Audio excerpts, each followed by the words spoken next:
พอดีทั้งแม่ยายตาพี่น้องเนาะเพิ่นก็ได้เห็นคลิปเพิ่นยังและว่ายังขาดอยู่5,000พอดีทั้งแม่เพิ่นก็ได้ฝากเงินมาสมทบพี่น้องเนาะจำนวน 5,000 บาทแม่ยายตาที่ว่าซื้อเอาเงินแม่เพิ่นซื้อโทรศัพท์ให้แหละเนาะซอยสมทบดินมาอีกซอยสมทบดินมาอีกกันว่ายังขาดอยู่5,000ก็เลยสิสมทบมาอีกให้พ่อว่าซั่นนะพี่น้องเอ้ยเนาะก็เงินที่ว่าซื้อโทรศัพท์ก็ตอนแรกแม่เพิ่นก็ว่าให้ซื้อเครื่องซื้อของเครื่องอยู่เครื่องนอนเครื่องถือมาให้เพิ่นนั่นแหละบัดนี้ก็ได้ถามน้องเพิ่นว่าเครื่องอยู่เครื่องนอนที่อันเป็นเสื้อผ้าประเภทแบบมีเบิดแล้วว่าซั่นนะก็ได้มาถามน้องเพิ่นเพิ่มเติมเพิ่นว่าเพิ่นอยากได้โทรศัพท์ก็เลยซื้อโทรศัพท์ให้เพิ่นเลยมื้อนั้นนะมีแต่ว่าแสนสิมอบเงินให้ทางบ่าวลาวเลยเด้อโดยสิมอบมื้อนี้เลยบ่มอบมื้อนี้เลยและตอนนี้เลยแหละมอบตอนนี้เลยตอนนี้เลยพี่น้องเอ้ยสิมามอบน้องโอ้ว่าพี่อยู่ห่ะแล้วสิมามอบมื้อสิซื้อขายกันซั่นดอกบ่มอบมื้อนี้เลยพี่น้องเนาะได้พอได้เห็นแล้วก็มอบสมทบในมื้อนี้เลยเนาะน้องโอมามาจับเงินนำกันเนี่ยโอ้เพิ่นฮู้หรือบ่ว่าผู้เดียวกันกับตุ้ยซื้อโทรศัพท์ให้แจ้งแจ้งทางน้องเพิ่นแล้วพี่น้องเนาะเพราะว่าเอาพี่น้องเนาะก็สิมอบเงินจำนวน 5,000 บาทเนาะที่ว่ายังบ่ทันได้พอซื้อที่ดินนั่นแหละพี่น้องเอ้ยเนาะจนปลายเท่าใด5,000ว่ามีปลาย5,000เพราะนี่ได้ปลายที่ว่าต่ออันสมทบกับของว่าลาวนั่นแหละเนาะ 50,000 ปลายมัน5,000พี่น้องเอ้ยเนาะจำนวน 5,000นี่แหละดินตอนหนึ่งน่ะยากนำเงิน5,000นี่พี่น้องเอ้ยเนาะมาชุดนั้นตัวนี้เนาะแม่นชุดนำเงินตัวนี้ถ้าว่าบ่มี 5,000นี่ก็ยังซื้อตัวอีกบ่ได้เนาะบ่ได้ค่าอยู่หั่นแหละข้างค่าอยู่หั่นแหละวันนี้ก็ทางแม่ยายตาพี่น้องเป็นปิดให้เนาะที่ว่าทางว่าแสนเป็นสะพานบุญต่อมามอบเงินจำนวน5,000นี่ให้ทางบ่าวลาวสมทบเนาะเอาเด้อบ่าวลาวเด้อเนาะครับครับกรรมการผมเพิ่นบ่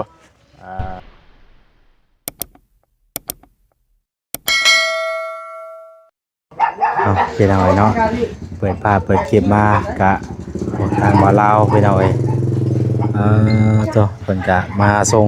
ทางน้องโอเป็นที่เรียบร้อยแล้วเพิ่นก็ได้เนาะพาน้องโอไปเฮ็ดบัตรประชาชนมื้อนี้พี่น้องเอ้ยเมื่อได้บ่มาเวียงเมื่อได้บ่เอาเลยทางปลอดภัยฝนตกฝนดินน้องปูน้องปลาเพิ่นก็น้ำเต็มอยู่พี่น้องเอ้ยเนาะโอ้น้ำใส่คาลงมานี่ก็จนเต็มเนาะโธ่พี่น้องเอ้ยทางน้องโอเพิ่นก็อุ้มลูกอุ้มหลานเพิ่นอยู่พี่น้องเอ้ยพอหลานเพิ่นมาเล่นน้ำมื้อนี้ก็ได้น้องโอเนาะเพิ่นมาแต่อันบ่ลาวพามาแต่พุ่นแหละไปเดินเรื่องเฮ็ดบัตรประชาชนพี่น้องเอ้ยเนาะก็ยังบ่ทันได้ยังบ่ได้เพิ่นน่ะพี่น้องเอ้ยเมื่อใหม่เพิ่นแล้วเพิ่นจังสิดำเนินการใหม่ เอาเข้ามาถามไทยทางบ่ลาวเพิ่นก่อนพี่น้องเอ้ยสบายดีเด้อโดยสบายดีปาตัวเป็นจังได้มื้อนี้พาน้องโอเพิ่นไปก็เสียเที่ยวเสียเวลาซื่อๆเนาะไปแบบบ่ได้เฮ็ดบ่แล้วตอนใดเนาะบอกว่าเมืองใดก็ให้ติดเมืองนั้นโอ้แต่ก่อนนี่คืออยู่ไสกับไปเฮ็ดอยู่หั่นเบิดบ่โอ้มาได้เขาเปลี่ยนใหม่เพิ่นเปลี่ยนระบบใหม่แข้งเฮานี่อยู่ไสต้องไปเฮ็ดอยู่หั่นเมืองใดมันแข็งเมืองใดก็ต้องเฮ็ดอยู่คือว่าเมืองคือเฮาเมืองที่เฮาอยู่นี่เมืองอุทุมพรเนาะเฮาก็เฮ็ดอยู่เมืองเฮาเองโอ้ง่ายแล้วคุมื้อนี่บ่ได้ก็เพิ่นบ่อยากให้เฮาเดินทางไปไกลให้คงสะดวกเนาะเฮาก็บ่ได้ไปไกลเนาะเขาเฮ็ดให้สบายขึ้นโดยประเทศให้เฮาสบายขึ้นแต่เฮาบ่ฮู้บ่นี่โดยก็มาฮอดได้สักพักนึงแล้วเนาะพอดีช่วงฝนหยุดตกฝนหยุดแล้วมาฮอดน่ะโดยตอนฝนตกน่ะก็บ่ทันจำพี่น้องเอ้ยมาก็น้ำจนบกเบิดแหละฝนตกบ้านลาวยังอยู่หลัก8อยู่ฝนตกแห้งบ่ทางน่ะแห้งคือกันเด้ตกบึ้มๆอยู่ถือว่าตกแห้งพอสมควรเนาะฝนนี่มันแบบว่า ไปเลยนะไหลไปเรื่อยๆนะ นี่ก็สิ ทางเฮา กันได้ท่วม แม่นทางเฮามานี่ก็น้ำเต็มทุ่งไร่ทุ่งนาอยู่ ไปได้แล้วบ่หวานข้าวหวานน้ำ โอ้ยังเลย ยังวะ โอ้ยจะว่าคือสิ กันว่าแล้วนี่ก็คือสิบ่แล้วดอกพี่น้องเอ้ยเนาะเพราะว่า คือเพิ่นว่าทางกันเจ้าคือทางตาพ่อหยังสินะเพิ่นก็บ่ได้ว่าสิหว่านจนเบิดเจนะแบบว่าเลือกหว่านเป็นบางให้สินะบ่ได้แบบหว่านเบิดเจนะทุกให้สินะ เพิ่นเลือก แบบว่าเอาไว้ดำแน่เอาหว่านน้ำแน่สินะ ได้งามนี่แล้วสีดำเมานี่ แล้วใจก็อยากให้เพิ่นหว่านไปเลยนั่นแหละนะแต่ว่าเพิ่นว่ายังโอ้ให้นั่นก็สิไปสิมาให้นั่นก็อยากดำให้นี่ก็อยากเอาไปมาให้หว่านจักอยู่ชัยป่านนี้ โอ้ยเนาะว่ากับบ้านนี่ก็ไปซอยทั้งแต่พ่อเพิ่นแน่ก็ผู้ดีได้3-4ให้ก็ยังบ่ทันได้แล้วก็ค่อยเฮ็ดไปสินะก็ยังว่ายังคุยกับน้องเพิ่นบ่ทันได้ตกลงกันสินะว่าสิมารับเอาเพิ่นน่ะนะผู้เช้านี้ ก็เลยน้องเพิ่นก็เลยถามจักบ่เพิ่นเลยถามเพราะฉะนั้นว่าเอาเดี๋ยวสิบอกใหม่เด้อว่าตอนเช้านะก็เลยว่ายังบ่ทันได้ตกลงว่าสิมารับน้องเพิ่นเช้านี่ก็9:00 นก็ยังบ่ไปอยู่คิดว่าบ่ถามก็สิบ่บอกนะถามน้องเพิ่นว่าจะบ่ได้ไปทางใดบ่มื้ออื่นบ่ได้ไปทางใดว่าซั่นนะคิดว่าน้องเพิ่นบ่ได้มีเวียกไปทางใดจังนะเฮาก็เลยบ่ได้ไปไทยบ่ได้มารับเพิ่นไปไทยนาก็เลยแบบว่าบ่ได้แชทบอกน้องเพิ่นบัดนี้ ก็เลยเนาะสิอาจจะแบบลงๆลืมๆหลายแนวก็เลยลืมแชทบอกลืมแชทบอกน้องเพิ่นพี่น้องเอ้ยเนาะกับผู้ชายนี่ก็คุยน้องก็บ่ทักไปถามอีกพี่น้องเอ้ยเนาะขอโทษขออภัยหลายๆบ่เป็นหยังเนาะมีแต่ว่าถ้าว่ามื้อใดเนาะถ้าว่ามื้อใดสิรับน้องเพิ่นน่ะว่าแซ่นสิบ่ละเอียดกว่าหันแล้วก็ว่าสิมารับสินะตกลงว่าสิมารับเลยสินะไปได้ก็เป็นจังได๋จะช่วงมื้ออื่นหรือว่ามื้อช่วง2มื้อนี้น่ะเพิ่นบ่ได้มีเวียกไปทางใดบ่วันเสาร์อาทิตย์นี่บ่น่าสิมีทางเจ้าได้บ่ได้บ่ทางบ่าวลาวนี่ก็มื้อนี่ก็น่าสิออกไปเคลียร์หางไม้แต่ก็มันบ่หลายหั่นนะต้องไปจุดไปเก็บเองวันอาทิตย์ก็คือสิบ่มีหยังดอกบ่มีเวียกหยังแล้วทางบ่าวลาวน่ะเพราะว่าคือทางว่าแซนนี่มันแบบว่าเฮาไปมันแบบว่ามันก็บ่ได้แล้วปุ๊บปั๊บด้วยสินะมันก็ใช้เวลาหลายมื้ออยู่แล้วเพื่อเฮาสิเฮ็ดแล้วนะเฮาก็คอยเฮ็ดไปนำสินะน่าจะเฮกตาร์ทั้งเบิดนี่เฮ็ดนาก็บ่ฮู้ว่ามันบ่จักเลยเพราะหน้าบ่าวลาวน่ะสิให้นะก็ว่าคันว่าเฮาไปปุ๊บว่าสิให้แล้วปุ๊บเว้าก็มันก็คอยเฮ็ดไปนะตอนนี้เพิ่นก็ยอดอยู่พ่อเฒ่าเพิ่นก็ยอดอยู่จักสิซอยทางใดจักซอยทางตะพ่อแน่ทั้งพ่อเฒ่าแน่บัดจะหลายทางไปบัดนี้นะลำบากเนาะถ้าเพิ่นว่าบ่มีผู้ซอยแน่ผู้นั่นแน่บัดนี้นะบ่มีคนแน่นะทางใดก็อยากซอยเฮาก็ได้ลำบากได้แบบคืออันนี้ว่าตรงๆเด้อคือบ่าวแซ่นี่ลำบากเด้จักบ่จักอยากซอยพอเจ้าของแกอยากซอยพอเฒ่าอยู่แน่นี่นะคือบ่าวลาวนี่ตอนนี้แล้วบ่ใช่จังว่าคิดว่าโอ้คันเนี่ยอยากได้เขาว่าน้องเพิ่นว่างก็อยากเอาไปเพิ่นไปซอยเพิ่นนะพอได้แบ่งเบาน้ำซอยกันสินะก็เอาไปซอยคันว่าแบบเบียกมันก็มันดวงมันหลายก็คันว่าพอนอนก็บอกน้องเพิ่นไปนอนนำพื้นนำใดนี่นะก็น่าสินอนได้ทางมันก็ไกลเนาะระยะทางมันก็ไกลเลยพี่น้องสินอนได้อยู่วันแรกกันว่าบ่มีเวียกมีงานหยังก็เดี๋ยวเบิ่งก่อนเนาะเบิ่งเวียกเบิ่งงานทางนี้ก่อนเฮาก็รอเบิ่งจังหวะซะก่อนนะพี่น้องเนาะคันว่าเอาว่าสิห้ามน้องเพิ่นไปเฮาก็ต้องคุยกันก่อนเนาะว่าสิคันสิไปนี่ไปภายในวันเสาร์อาทิตย์ได้ว่าแซนการต่อไปคือสิบ่ต่อไปคือสิบ่ว่างแล้วเนาะสิบ่ว่างหรือบางทีย่านแบบถ้าในกรณีว่าแม่นสมมุติว่าเนาะคือว่าอะไรต่อไปพี่น้องมันก็มีหลายเหตุเนาะเอายังว่าไปก่อนบ่ได้พี่น้องถ้าฟังมื้อนํกันตัวจริงเป็นจังได๋ซะเรื่องดินเรื่องดอนบัดนี้ว่าลาวเรื่องดินเรื่องดอนก็ใกล้อะไรเนาะยามหมอจ้อจั่นก็มาแล้วแต่ปลายมันอยู่แต่ปลายว่าว่าได้หลายคู่หลายคนก็รุ่นนํกันนั่นแหละรอรุ่นอยู่ว่ายังให้ปิดไวๆเอาเลยเนาะข่อยคือได้ยินแว่วๆแท้ให้ปิดไว้โดยกักอยู่ว่าซั่นกักจักกักพี่ชักเนาะ FC ก็ว่านะมันบ่พอสิมันบ่พอกันสิมันบ่พอกันให้บ่เป็นได้เนาะซื้อบ่เป็นได้เนาะเฮาก็ให้อยากซื้อได้เนาะอยากให้น้องเพิ่นได้เป็นบ่ล่ะ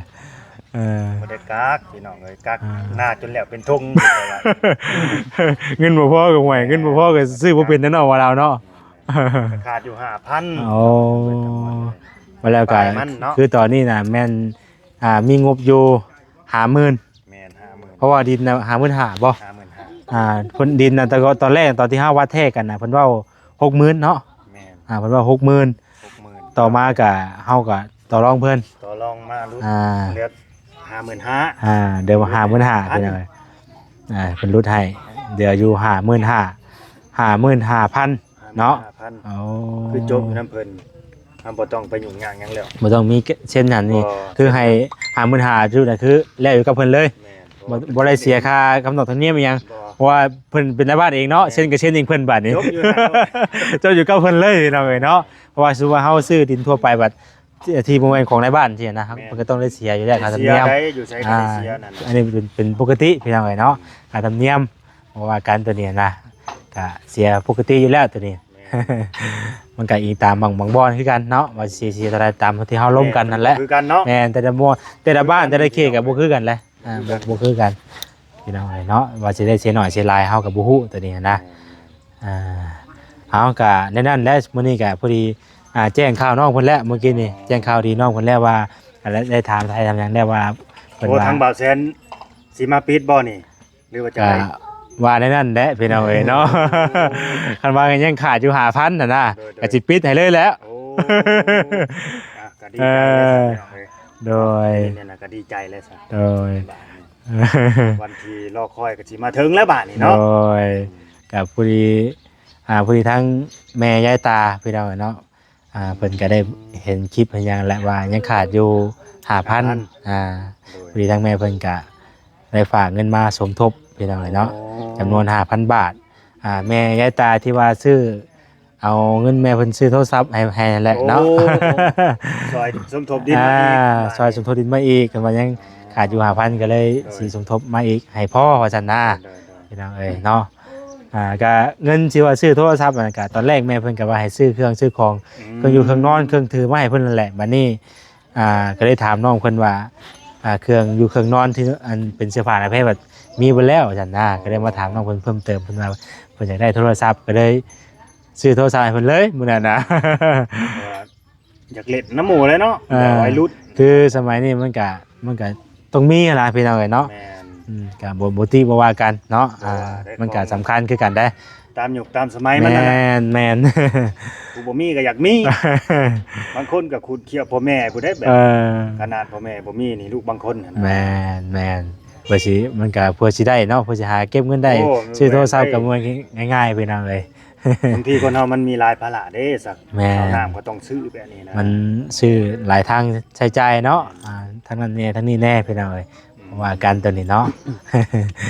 เอามีแต่ว่าแสนสิมอบเงินให้ทางบ่าวลาวเลยเด้อ โดย จำนวน สิมอบมื้อนี้เลยบ่ มอบมื้อนี้เลยแหละตอนนี้เลยแหละ มอบตอนนี้เลย ตอนนี้เลยแหละพี่น้องเอ้ย แล้วสิมามอบ เฮ้ยน้องโอ้ว่าพี่อยู่อ่ะ แล้วสิมามอบมื้อสิซื้อขายกันซั่นดอก บ่มอบมื้อนี้เลยพี่น้องเนาะได้พอได้เห็นแล้วก็มอบสมทบในมื้อนี้เลยเนาะ น้องโอมา อ่า มาจับเงินนำกันเนี่ยโอ้เพิ่นฮู้หรือบ่ว่าผู้เดียวกันกับตุ้ยซื้อโทรศัพท์ให้แจ้ง แจ้งทางน้องเพิ่นแล้วพี่น้องเอ้ยเนาะเพราะว่าในคลิปแจ้งน่ะมันคลิปกินนี้เนาะอันนี้มาคลิปตอนมอบเงินพี่น้องเอ้ย ขายยาวมาแต่พุ่นเลยบ่ บ่อันนั้น ตอนนั้นนี่บ่ เฉพาะในนี้เอาพี่น้องเนาะก็สิมอบเงินจำนวน 5,000 บาทเนาะที่ว่ายังบ่ทันได้พอ โอ้ ซื้อที่ดินนั่นแหละพี่น้องเอ้ยเนาะจนปลาย ปลายเท่าไหร่ 5,000 ว่ามีปลาย5,000 เพราะนี่ได้ปลายที่ว่าต่ออันสมทบกับของวาลาวนั่นแหละเนาะ50,000 ปลายมัน5,000 พี่น้องเอ้ยเนาะจำนวน 5,000 นี่แหละดินตอนหนึ่งน่ะยากนำเงิน5,000นี่พี่น้องเอ้ยเนาะ มาชุดที่นั่นตัวนี้เนาะ แม่นมาซื้อน้ำเงินตัวนี้ ถ้าว่าบ่มี5,000นี่ก็ยังซื้อตัวอีกบ่ได้เนาะ บ่ได้ค่าอยู่หั่นแหละข้างค่าอยู่หั่นแหละ ได้ละบาท วันนี้ก็ทางแม่ยายตาพี่น้องเพิ่นปิดให้เนาะที่ว่าทางว่าแสนเป็นสะพานบุญต่อมามอบเงินจำนวน5,000นี่ให้ทางบ่าวลาวสมทบเนาะเอาเด้อ ของเราเด้อเนาะ ขอบใจครับ เออก รรมการผมเพิ่นบ่เป็นไง โอเค เนาะโอเคเนาะเป็นเงิน มาเล่าเทื่อว่ะเนาะเพราะว่าหัวมันอยู่นำบ่เล่าเด้ น้องอันน้องโอนี่สิให้ถือมือไปซื้อนะสิให้จับนำอยู่สิจับเป็น มือที่ว่าจ่ายที่ดินเนาะ แม่น ขายที่ดินเป็นยังไง บอกได้เลยเด้อบอกเลยมือเฮาสิซื้อนะวันที่18 โอ้คือ อันนี้คือทั้งผู้ใหญ่นั่นแหละเพิ่นคือแม่ฮักนั่นแหละเพิ่นหามื้อหาวันให้แล้ว วันที่18เนาะ มื้องามยามดี มื้อนี้วันที่15 วันอังคาร อังคารบ่ วันจันทร์บ่ มื้องามยามดี วันจันทร์นะว่าเนาะ หาให้แล้ว วันนี้ 15 16 16 7 8 3 มื้อยังอีก3 มื้อ นี่3มื้อบ่ แม่นบ่ ครับสิมาซื้อนํกันก็มาเด้อ โดย แต่ว่า ช่วงเวลาอะไรเปล่าว่าเรา แม่เพิ่นให้ซื้อแต่7:00 นเช้าผู้ใด ป้า เดี๋ยวจะไปว่าแต่ตีห้า เลิกงามยามดี เจ้าเนาะเก็บเงินคืนไปก่อนจะเป็นยังไงเดินมาบ่ทัน คือเก่า เอาถามมาเสร็จมาก่อนเดี๋ยวนะ สิคัดไปมือใหม่แล้ว ก็จะเป็นมือใหม่อีกแล้วสิเอาบ่หยอกอีซื้อพี่น้อยเนาะเอาบ่เป็นหยังเนาะคันว่าเฮามาบ่ทันเฮาก็มายินดีน้ำดังก็ได้เนาะเพราะว่ามันก็เขาสิว่ามันบ่ได้นะพี่น้อยเนาะเขาสิ แม่น เวลาเขาก็กล้าให้บ่ได้นะว่าสิมาทันบ่ คือบ่าวล่าบอกเวลาให้นะแหละก็บอกว่าวันที่18หั่นน่ะเวลา 7:00 นเช้า ถึงมื้อวันจันทร์ แม่น แม่น ถึงมื้อวันจันทร์พอดีพี่น้อย 7:00 นเช้าบ่าวล่าก็ยังตื่นแต่6:00 นเพราะว่าสิได้ไปส่งลูกส่งนางอีกนะ เขาหาโมงเรียนอีกเนาะ แม่นมันก็ คือว่าใช่ก็ตื่นมาก็ต้องได้ไปชงลูกชายคือกันเด้ตอนเช้าน่ะคือวันจันทร์ฮอดศุกร์นี่คือตอนแต่ละมื้อนี่คือจะได้มาส่งลูกชายก่อนเขาเฮียนแล้วก็ตีกลับเข้าบ้านอีกก็กลับออกมาอีกแต่ละมื้อน่ะ มาส่งแล้วต้องกลับเข้าไปบ้าน แม่นบ่ได้ออกมาเลยเด้ กลับเข้าไปเฮ็ดหยังอีกบัดนี่ ฮะ คือบ่เตรียมพร้อม เอ้าครับ ไปเลยโลด กับเพิ่นแบบบ่ขี่รถใหญ่บาดนี่ โอ้ ตอนเช้าน่ะขี่รถจักรออกมาส่งลูกชายมื้อนี้กลับออกมาเอารถอีกบาดนี่รถจักรกับเมียขี่ไปนาบาดนี่ น่า เรื่องมันน่ะคันว่าสิเอารถจักรไปได้บัดบ่ได้พี่น้องเนาะมันมารับอีกได้ซะบัดนี่ มันก็เลยแบบว่ายากอีกนะพี่น้องก็ต้องได้กลับเขาคือเก่าอะนะคันบ่ขี่รถใหญ่นำเด้บ่ขี่เมา ลูกชายหั่นใด แม่น เอาเด้อ ขี่บ่ได้เมา สร้างว่าแต่ลูกบ่แซนเมาโดดบ่ได้เนาะ แต่ว่าหากช่วงมื้อนึงเพิ่นก็ลื้อขี่นํอยู่พยายามแบบว่า อยากขี่นํอยู่ได้แต่ว่าหากก็ยังอยากเมาอยู่แล้วก็โอ้เพิ่นก็จะขี่นํอยู่ ต้องให้นั่งอยู่ด้วย ต้องนั่งเรื่อยๆเนาะ เอาเปิดแหวนออกก็บ่ได้บ่ บ่อยไปก็เปิดประตูมานี่ก็ ก็พุ่งเลย พุ่งแล้ว มีลำบากเนาะ ว่าโอ้ไปจังไดก็ยากเด้เวลาเฮาสิพาไปหันไปนี่ก็ยาก ไปยาก ไปก็สิไปรู้จัก ไปรถจักรบาดนี้ว่า อันนั้นน่ะให้นั่งกระบะบ่แล้ว นั่งกระบะเอามานั่งกระบะบางเทื่อก็ห้าอีกบางเทื่อก็ ตอนนี้ก็ช่วงคือรู้สึกว่าเพิ่นพยายามอยู่ตอนนี้รู้สึกว่าพยายามแบบว่าแบบดื้อขี่น้ำอยู่นะ แม่นเดี๋ยวนั้นมันก็สิชินเองนั่นแหละเนาะเอาแบบพยายาม คือเพิ่นสินั่งน้ำเฉพาะเวลาฝนตกฝนตกคือแบบว่ามาแต่โรงเรียนบ่ได้สินะครับไปรับฝนตกนี่เอารถใหญ่ไปรับทางน้ำไปคือตอนเช้าบ่ตอนเช้ากับพวกนี้ฝนตกละทางสินะขี่ไปสิเฉพาะยามจำเป็นบ่จะขี่ ลูกชายนะ จะเป็นอย่างที่ ประมาณนั้นแหละ โอ้โห พี่น้อง ได้นี่บ่แซนบ่เว้าก็บ่ฮู้แล้วใช่แพ้โหลดเมาโหลด ว่าโอ้ยเนาะว่าแต่ว่าลูกชายยังบ่เมาเลยเนาะ บ่เอานี่ พาไปหอบทีบเลยเนาะ มันเกิดในโหลดเด้มันเลยบ่เมา โอ้ก็ดีแล้วพี่น้องมันแปลงอะไรมันก็ง่ายเนาะแปลงอะไรก็ง่ายสะดวกสบายพี่น้องเลย เอาดีใจนำเด้อน้องโอเด้อ ดีใจนำคือกันพี่น้องเอ้ย ถือว่าปิดได้เนาะ ปิด ปิดแล้วพี่น้องเอ้ยเนาะ เรื่อง งบที่ดินนี่คือปิดนั่นแหละพี่น้องเอ้ยเนาะ พอแล้วเนาะ มันพอแล้ว ถ้าว่าท่านใดอยากซอยเป็นแนวอื่นบัดนี้เนาะเป็นแนวอื่นน่ะนะ แม่น จังหวะกันได้ปะ จังว่ากันที่ดังเนาะ กันทีหลังหลัง ว่าอยากจอยหยังเพิ่มเติมเนาะ โดยหลังจากที่ซื้อดินซื้อดอนไปก่อน หลังจากที่ว่าซื้อดินซื้อรอนครบเรียบร้อยแล้วเนาะแล้วเรียบร้อยแล้วแต่ว่าทางท่านใดที่เพิ่นอยากซอยแล้วแต่เพิ่นคิดเห็นนำบ่แล้วกันเนาะเฮาก็ยังระบุบ่ได้ว่าสิซอยให้ซอยหยังจังซี่นะแล้วถ้าเพิ่นคิดเห็นว่าสิซอยหยังก็เฮาก็จังว่ากันไว้เนาะตามทางตามจุดประสงค์ทางผู้ใหญ่เพิ่นพี่น้องเอ้ยแม่นประมาณนั้นแหละที่หลักก็คือเอาที่ดินก่อน เอาดินไปก่อน โอ้น้องโอ้ยนอนรับอยู่บ่เนาะบัดนี้ ดินไปก่อนกระต๊อบสิมาน้ำหลัง ประมาณนั้นแหละพี่น้องเอ้ยเนาะเอาเลยสิเข้าได้บ่บัดนี้เนาะเลยรถงามเท่นี่บ่ฮะโอ้เย็นจะจ้อยเนาะฮะเย็นอยู่บ่เขาเบิ่งด้วยเขาเบิ่งก่อนเย็นก็เบิ่งเบิ่งเย็นบ่นี่บ่เขาเบิ่งก่อนปอแล้วคักกะดีเนาะเอามันขึ้นกันนะ เริ่มบุกเลยพี่น้องเอาบ่เจ้าก็แซวกันเด้อตะกี้น่ะ ได้สิครับบ่นี่ครับพร้อมกันบ่ สิกลับลงเจ้าอีกแล้วเย็นนี่ถึงมานั่งรถเย็นจะจ้อยเนาะว่าเรา ยืนอยู่นอกก็ยังเย็นเลย โอ้เนาะโอ้หน้าจอจักว่าเบิ่งอยู่เนาะ เบิ่งสิเปิดกล้องเบิ่งข้างหลัง กับพาขึ้นขา ซ่อนให้ไว้ที่บ่พี่ผู้ซ่อนแล้วไม่ใช่ก่อ ว่างแม่นมีผู้นั่งข้างหลังบ่นี่ เพลงคือบ่แสนพังซะบ่ โอ้ ลองเบิ่ง เบิ่งฮอด YouTube ก็ได้ผู้ว่าล่ะ เฮ็ดน่ะโอ้เบิ่งในจออีก บ่คักอีหลีเฮ็ด ใช่ เฮ็ดได้นี่ เอาแล้ว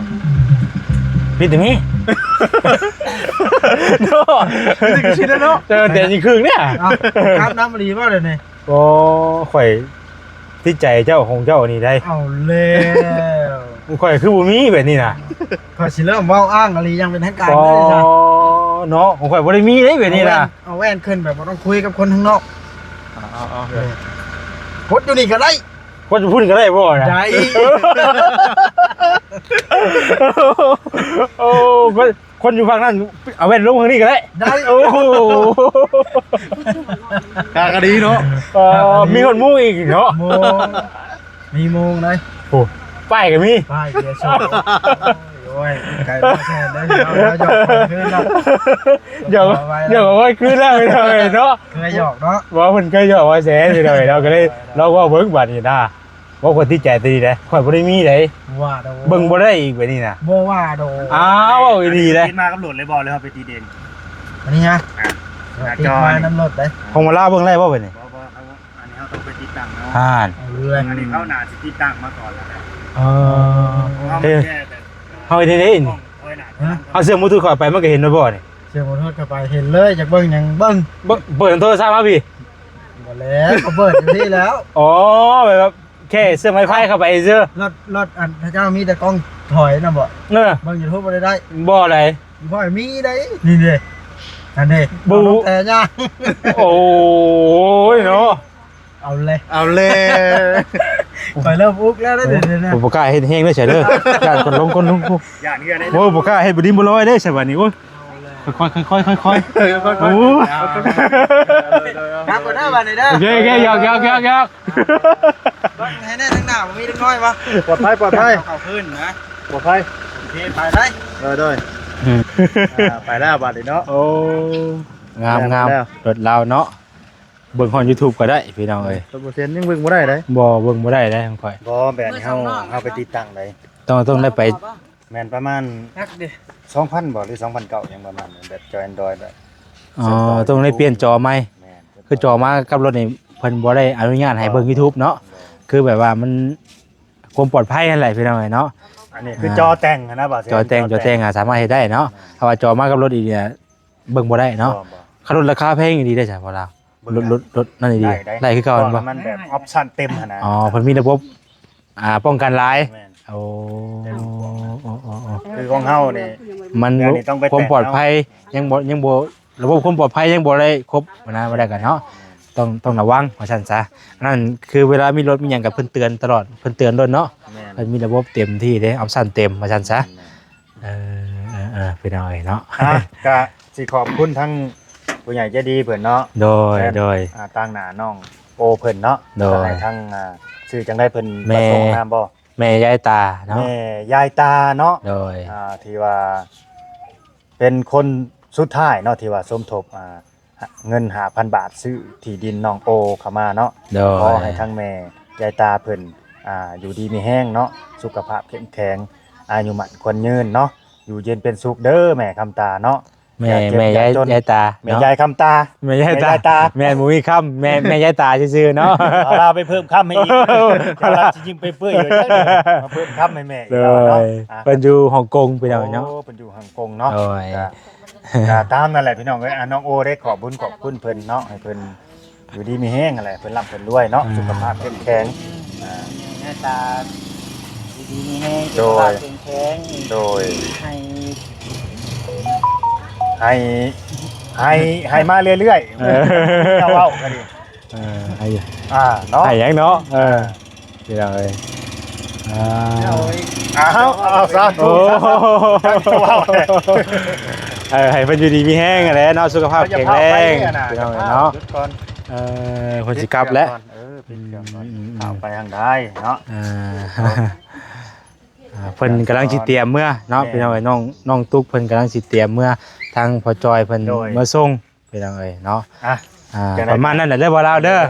โอเคเด้อน้องโอเด้อเดี๋ยวมื้อใดซื้อเลยก็เดี๋ยวว่าแซนก็สิไปตื่นแต่เช้าคือกันและมื้อก็ได้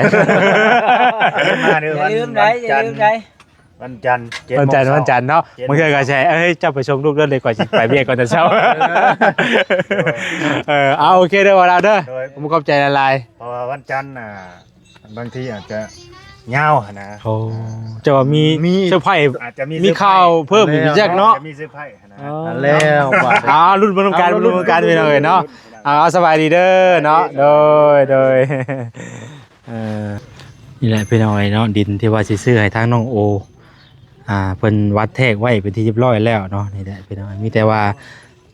ฮอดยามเนาะมื้อวันที่18ทางบ่าวลาวเพิ่นแจ้งไว้แล้วเนาะวันที่18มันจะได้ซื้อตั้งแต่7:00 นว่าซั่นพี่น้องเอ้ยเนาะอยู่นี่แหละถือว่าแต่เช้าเติบพอสมควรอยู่พี่น้องเอ้ยมื้องามยามดีว่าซั่นซะเนาะเพิ่นนัดกันเมื่อวันที่18เด้อพี่น้องเด้อเนาะจะได้ซื้อที่ชื่อทางให้ทางน้องโอเพิ่นเนาะที่มุกดีใจน้ำน้องเพิ่นในไลน์ก่อนอื่นก็ขอขอบคุณทางแม่ยายตาในไลน์เนาะที่ว่าได้ซื้อเนาะสมทบเรื่องที่ดินที่รอนมาให้พี่น้องให้พ่อเนาะถือว่าเพียงพอเป็นที่เรียบร้อยแล้วพี่น้องจังไดก็ขอบคุณทางแม่เพิ่นในไลน์ขออยู่ดีมีแรงสุขภาพแข็งแรงเด้อแม่เด้อเนาะไปมาทางไหนก็ให้เดินทางด้วยความตลอดปลอดภัยเนาะเอาสำหรับวันนี้ลาไปก่อนอยู่ดีมีแรงบัดสุขสู่คนสบายดีเด้อ